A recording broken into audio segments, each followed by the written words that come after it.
ry avana malala mpifaliana zao ntsika miona toy zao resiny Jesosy Kristy fahafatesina afaka na tsy azo antsika omaly andro pasika ary am'izao alasinainy pasika zao koa dia fifaliana najorona antsika azontsika miainy ny tenin'Andriamanitra mahafantatra sitrapon'Andriamanitra eny zay tokony ataontsika koa noho ny fitiavany antsika ao aminareo zay olombo fidy araka amin'ny fahalalana rahateo izay n'Andriamanitra ray amin'ny fanamasinany fanahy ao amin'ny fanarahana sy ny famafazan-drany Jesosy Kristy ampitombona ho anareo anie ny fahasoavana sy ny fiadanana amen.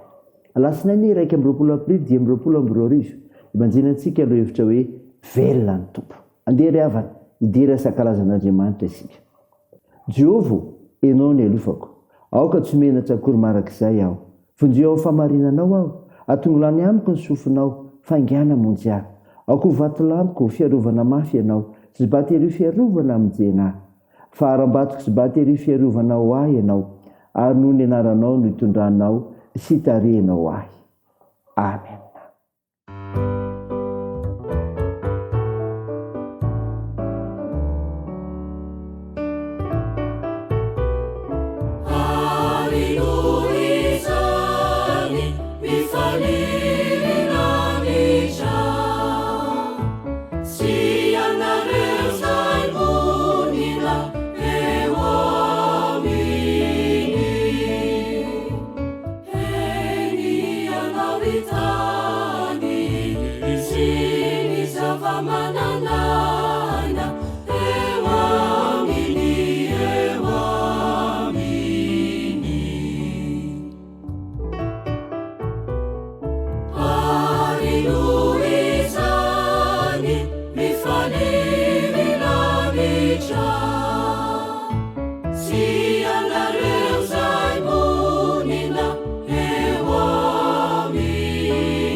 Dia hivavaka isika.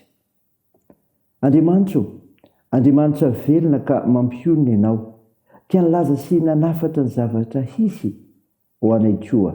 Koa mendrika anao tompo ny saotra ny dera ny laza eny voninahitra marak'izay noho ny anaranao masina satria Andriamanitra tsy toa ianao.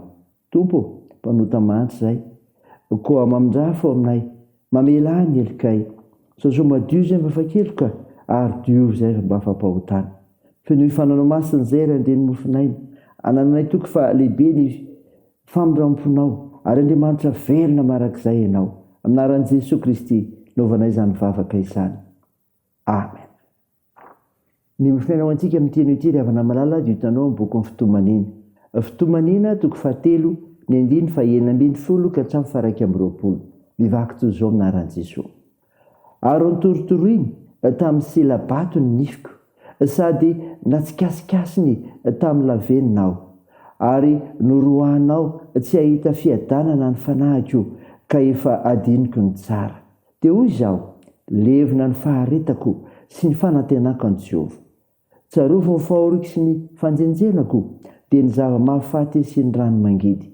Tsaro ny fanahiko indrindra izany ka mitanondrika ato anatiko izy. Izany no eritreretiko ato am-poko ka dia anantena aho. Amen. Ray masino manamasina anay amin'ny fahamarinana, ny teninao ny fahamarinana. Amen. Ry havana malala ho aminao ny eny fiadanana avy amin'ilay Jesosy Kristy rehefa nandresany fahafatesana ananao tokony amin'ny fandresenanao manoloana ny zavatra rehetra. Mofinaina ho antsika anio ka ndranesina teo ny boky ny fitomanina toko 7 2:20 lazany amin'ny tondrana alahelo sy ny fampinoana taon'Andriamanitra. Miovaova izao rehetra izao ka misy ny faharesena izay mandalo. Zany ry havana, misy ny faharesena izay mandalo. Ny fahitantsika matetika dia mampiandry tsara ny tompo. Tahaka izay hita any amin'ny Salamo 3:20. Eto kosa dia hitana fitarainana sy alahelo no ireo fisidrana samihafa miaritra amin'ny vahoaka an'Andriamanitra. Maneho amintsika izany fa lalam-piainana tsy maintsy andalovantsika ny lalan-tsarotra amin'ny fotoana sasany. Tahaka ny tsy maintsy hiatrehan'i Jesosy ny tao Golgota no tsy maintsy atrehantsika ireo fisidrana samihafa. Eto izao dia misy ny fitarainana fa miaritra makoditra mihitsy ny sedra, fanorotoroana ny nify, fiatrehana lavenina, fandroahana, tsy fahitana fiadanana, tsy fisian'ny fanantenana. Efa nampionona antsika ny tompo fa neparany ihany disy andro mahory. Soa ihany anefa fa tsy mijanona eto ny tantara fa mbola mitohy, mbola mivoatra. Misy ny fanantenana mafiorina. Misy ny fanantenana mafiorina. Izany ny eritreretiko ato am-poko ka dia anantena aho. Ny 1:20. Tsy anomezana tsy ny tompo velively ny fahasarotana mandalo. Ireny aza no toy ny zezika tena mampiroborobo ny finoana. Azo atao tsara ny mahita ny fahatsaran'ny tompo eo anatrehan'ireny toe-javatra ireny. Ny fananana fanantenana mafiorina dia fomba iray anehoana ny fahatsaran'ny tompo. Voasoratra hoe tsara Jehova amin'izay manantena azy dia amin'ny olona izay mitady azy. Jesosy ry havana ny fanantenantsika. Mitarika antsika ho any amin'ny fiainana vaovao sy tsara lavitra izy. Ary zava-dehibe no azonao izany. Ifikitra ho aminy. Miovaova ny zavatra rehetra. Jesosy kosa tsy miova ho maro izay ny ary marak'izay. Raisy izy ao am-ponao ho voninahitra Andriamanitra. Amen. Andeha vavaka isika. Andriamanitra misaotra noho ny mofinaina nomenao anay izay milaza fa miovaova izao rehetra izao ka misy ny faharesena izay mandalo ary misy koa ny fanantenana mafiorina. Tompo vavaka aminao izay ho amin'ny firenenay. Vonjeo anatin'ny fantatra anay izay ka aizana mandeha amin'ny sitraponao. Vavaka aminao izay ireo marary vangio manokana ireo Jesosy sy trano toany koa ny tontolo fahasalamana. Tompo ampinononao ireo manamanjo, toaninao ireo mareo sikola sy ireo sahirana, tsinjovinao ireo any ampigadrany. Tao io ny fiazakazanay, ny asa fivelomana, ny fikasana, ny fianarana, ny vavakay. Dia atao ny anaran'i Jesosy Kristy mpamonjy anay ary efa nampiombona anay amin'ny vavaka manao hoe ranay eo izay ny an-danitra, ho masinina anie ny anaranao, ho tonga anie ny fanjakanao, atao anie ny sitraponao ety an-tany ho tahaka ny an-danitra.